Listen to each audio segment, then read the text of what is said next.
welcome at the end, so to speak. Joining us now to talk about the New Orleans Saints, gentleman that does an outstanding job for The Athletic, and he's been doing it in this city for a long time now in great fashion. He is Jeff Duncan. And, Jeff, listen, I appreciate the time. Welcome to the show, and I hope you're well in these strange times. Thanks, Ken. Yeah, I'm just trudging along here. It's the new normal is I'm not sure we've ever experienced anything like this. We're going to look back, I think, years from now, and it's a remarkable time.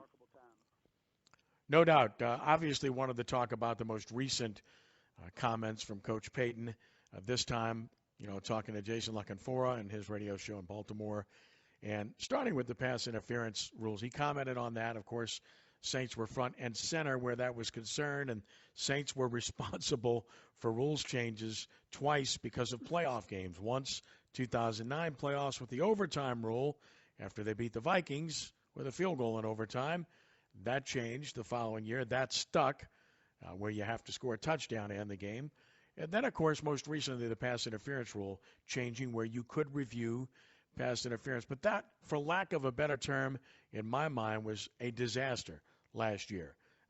They were reluctant to overturn the most obvious calls, and as a result, it was a failed premise and it was a failed practice, so they've gotten rid of it.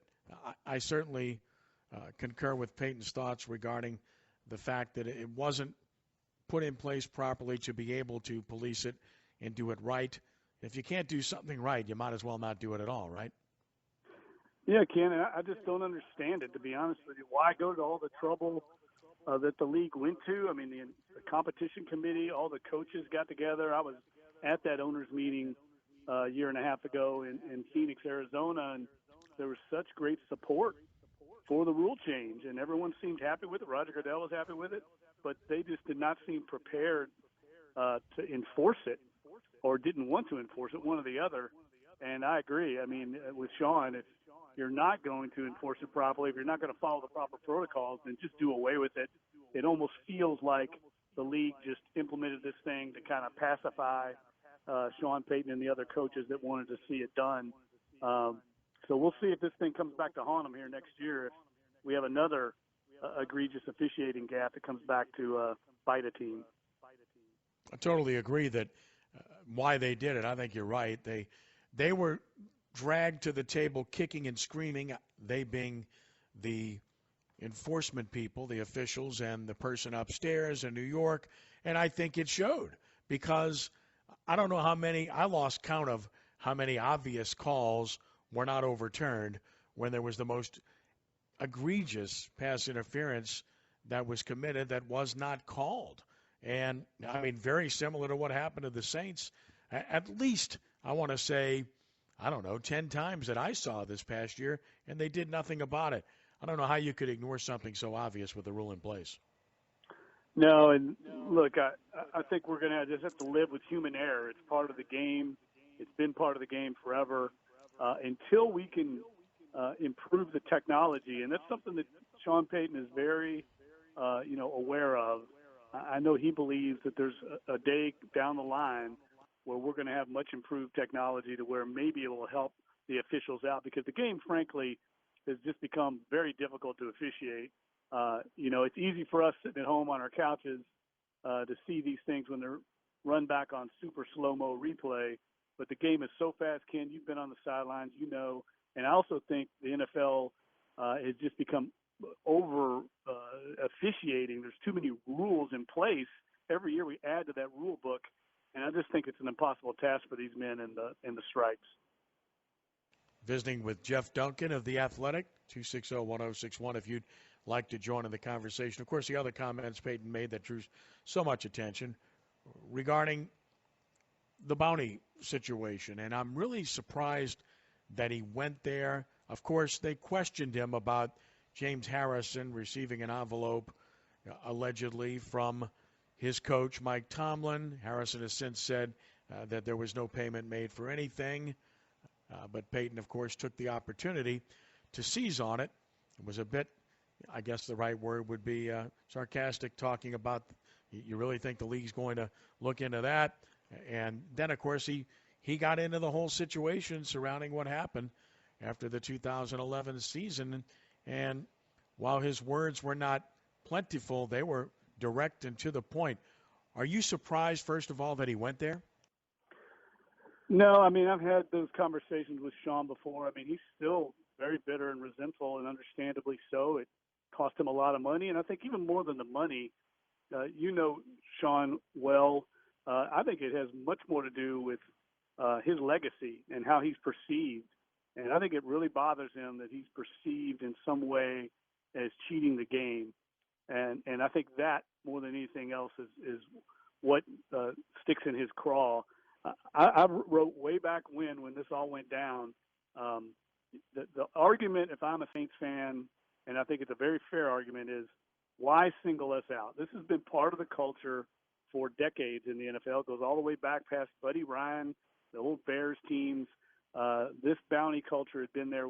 Why are you picking one team out when it's pretty pervasive around the league? And I think a lot of what happened here in New Orleans had to do with the cover-up of the crime, not necessarily the crime, very similar to what happened in New England with Deflategate, with Tom Brady destroying the phone and them not cooperating with the league. I think the league has gotten their backup about both those investigations. As flawed as they were, I think it came down to almost like insubordination in the league's view. But I still think whatever you want to say about it, Ken, it was over the top, the suspensions that the Saints incurred. Well, that was my take, and when it happened, it was my take right after, and it remains my take. Unprecedented penalties, never seen anything like it. I don't know that we'll see that ever again with the fine, with the 2 draft picks, with the suspension of the executive vice president, general manager, the suspension of the guy that was going to be your interim head coach, the suspension of the defense coordinator indefinitely, the suspension of the head coach for the year. I mean, it was absolutely remarkable. Paul Tagliabue came in and vacated the player, suspensions that were going to take place. His ruling did say that there was wrongdoing, so there was that, but certainly Tagliabue's ruling still had to seem like a slap in the face to Goodell. Yeah, it bothered Roger Goodell greatly that he did that. He felt betrayed by Paul Tagliabue and still feels that way to this day. I'm not sure the relationship has ever gotten past that. The people I've talked to in the league office have told me adamantly that would have been a slap on the wrist if the Saints would have cooperated, if they would have, gone along with, opened their doors and not destroyed evidence, not lied, not covered it up. I think that's why they got hit so hard. And I think that is what I think sometimes lost in this whole argument, because if you remember, Ken, after it happened, there was just such crazy reporting. It was very similar to the Deflategate. People were trying to look at Zapruder film type of analysis of some of the evidence, and we started looking at the process more than I think everyone that's close to the team during that time knows there was a bounty program in New Orleans. If you know Greg Williams, and I covered him all the way back to Tennessee, he had bounty programs everywhere he went. That's not the issue. The issue is why just single out the New Orleans Saints. And I think it was actually more to do with organizationally how the organization was being run back then. And I think everyone involved learned a lesson from that.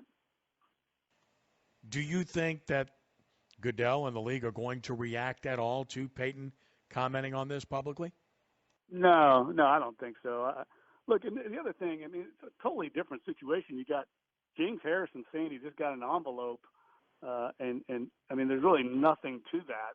There's not anywhere near the amount of evidence to go after the Pittsburgh Steelers. I mean, there's other teams in the league, and I think that if I'm Sean Payton, Greg Williams, Mickey Loomis, that's what I would argue is, hey, why are we being singled out? The Green Bay Packers and Reggie White have admitted they had a bounty program. The Washington Redskins did. That, I think, once and for all, they feel like the NFL addressed this, and they had to because of the millions and actually billions of dollars on the line with lawsuits and player safety. We know that's what was behind this entire investigation. I think the Saints, barring any injuries, are probably going to be 5-0. I mean, that's my take, Jeff, based on the schedule. I'm thinking that they're going to be 5-0 because the fact that it's a veteran team. There is no offseason. They're facing Tampa Bay, who's starting over again. I know Green Bay's good, but you got them at home. Before the bye week, they're going to be favored in all 5 games. Barring injury, I like their chances to be 5-0. I think they've got a chance to get off to a great start. I think the way that schedule's laid out, got a lot of home games early. The back half of the schedule is kind of backloaded. But I agree with you. I think they could easily be 5-0. I think this team, the way Sean Payton is handling it, very confidently. I think treating it like a mature veteran team, basically giving them the off season and being accountable among themselves, the leaders of the team. He's put it in their hands to make sure that they come back to camp in shape back into July. I think Sean Payton knows his team's loaded.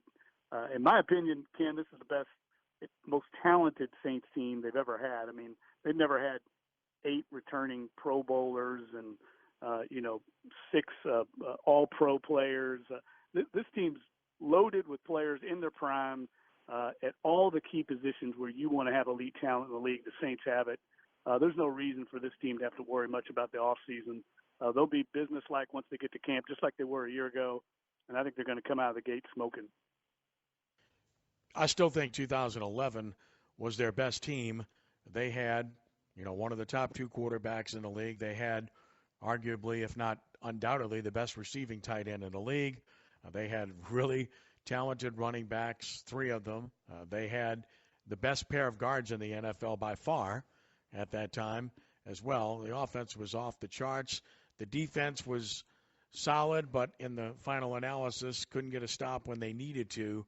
And as a result of that, I think that was the best team they've ever had. But I think on paper that this team has the ability to be the best team they've ever had. I agree. It's better than last year simply because of the addition of Sanders, and that goes beyond whatever happens with Ruiz up front. And defensively, I think Jenkins is definitely going to be an upgrade over Bell, even though Bell was a solid enough player. And, of course, they're banking on Rankins and Davenport being 100% up front and playing better. And then, of course, you add Baum at linebacker, too, and Chauncey Gardner-Johnson figures to be that guy. Yeah, I agree with you. And then there's a kicking game, which nobody seems to talk about. Exceptional at getting pressure and blocking punts. Lutz has become an elite kicker. Morstead's been an elite punter. And Deontay Harris was the best return man in the league last year. That's a great observation. I've said it over and over. No one talks about the kicking game. This is the best special teams unit the Saints have ever had. Complete across the board. I think their defense is solid. It's not dominant, but I think it's a good defense. And this team can't match up to that 2011 team offensively. You're right, Ken. That's the most dominant, explosive offense we've ever seen. I mean, they set NFL records that year for points scored and yardage. Darren Sproles was setting records, and Jimmy Graham.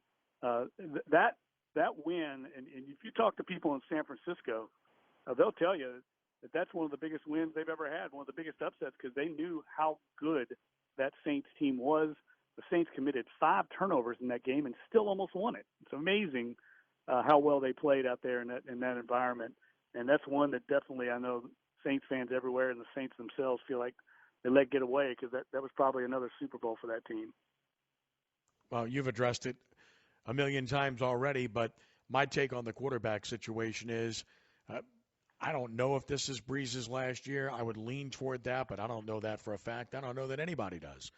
Regardless of whether it is or not, certainly I think the Saints have bought into Taysom Hill. I think they've proven that by the investment they made in him, and there's no question in my mind that their plan is that Hill will be the successor to Breeze. As for Jameis Winston, he is a young player with talent and the insurance policy, and certainly could be there for competition. They already had the blueprint with Bridgewater, but I think Hill is their guy. Do you see it any differently? No, you nailed it. I think Drew will make the call on his career when he sees fit. He's earned that right. The Saints certainly are granting him that, obligation. I don't think Drew knows. I think he'll make the evaluation at the end of the season. But I think all signs point to this being his last year. It's kind of a nice way to wrap up the bow, right? 20 years, perfect 20-year career. This team is still an elite team. He's still playing well. He's told me a bunch of times he does not want to go out limping in his career. He wants to go out still playing well, and he's certainly doing that. And I think Taysom Hill is, he's got all the confidence, not only of Sean Payton, but the entire coaching staff and also his teammates. I think what people don't see is what the Saints see every day out there, Ken. They see the work ethic behind the scenes, how he is in the hip pocket of Drew Brees, his commitment to being great, all those things, those intangibles. I think the Saints feel confident that it's going to give him a chance to be successful. Now, whether he is or not, we're going to find out. But I think they feel like he's got the ingredients and the makeup to eventually succeed in this league at quarterback. Follow him on Twitter at Jeff Duncan _. That's at Jeff Duncan _. Check out The Athletic. Subscribe. They do a terrific job in covering local sports across the board, and Jeff's a primary reason for that, a consummate pro. Jeff, appreciate the time. Stay safe. We'll talk again soon. Thanks for having me on, Ken. Have a great weekend, buddy. Take care. All right, you got it. That's Jeff Duncan of The Athletic.